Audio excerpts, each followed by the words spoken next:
has been an absolute rock star for the Tennessee Republican Party. A lot of the success that we're going to have is because of him. And it would be great if we could, thank you for coming by. I'd love for you to tell everybody something right before we get going. Sure, thank you, Scott. And let's give Scott a hand. It's an honor to be with you today, and a great honor and privilege to represent the 6th District of Tennessee. I'm in my 3rd term, 6th year in Congress, and just kind of have to pinch myself every day to remind myself how blessed I am to get the chance to represent so many great Tennesseans. You know, Washington is a bit of a mess, and I don't have to tell you that, but I do actually take solace when I see groups like this, and even on difficult days like today, when you've got difficult decisions to make. Take your conversations outside, please. It is heartening to know that there are Tennesseans who are willing to step forward and put themselves in difficult situations to make choices to make sure that Tennessee values reign supreme.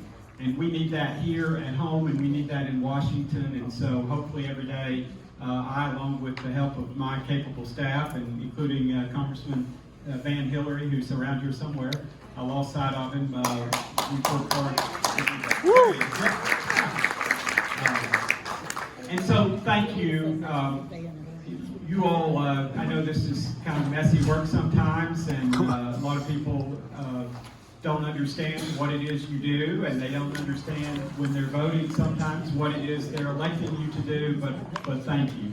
And I just want to say, I probably don't have to say that to the people in this room. I know many of you were in Milwaukee for the convention, and thank you for your service there. And this, you know, I was speaking to a group here in the district recently. I say here in the district, this used to be the district, but just outside of it right now. So, but I was speaking to a group, and you know, I've been saying what so often politicians say, which is, Chairman Golden, that this is the most important election in my lifetime.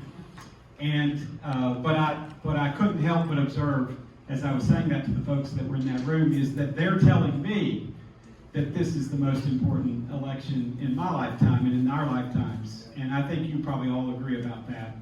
And the great thing about this election, if I could say so, is that it is a clear choice. A choice between the values that we see on display in Tennessee so often, that have made this country great, that have made this state the place that so many want to come to, and the choice for a liberal, progressive agenda. And for me, I know there's been much said about Vice President Harris's failure to do any real meaningful interviews. And what I would say to that is we've heard a lot from her historically. And she did this one interview, and she began it by saying the thing that it was the only thing I needed to hear, which was when she said, "My values haven't changed." And I think she could have just stopped right there, and for me that was the last thing I needed to hear. Because we know what those values have been, and we know the positions that she's taken, and they are really at every step the wrong choices for the greatness of America. And so we have in President Trump a choice that will set us back on the path to restoring the greatness of this country. And so I hope everyone will roll up your sleeves and do everything you can, not only to re-elect President Trump, but to send Marsha Blackburn back to the United States Senate, and then help all of those down ballots so that we can return as many Republicans to office as we can. Thank you for being here. For those of the 6th District,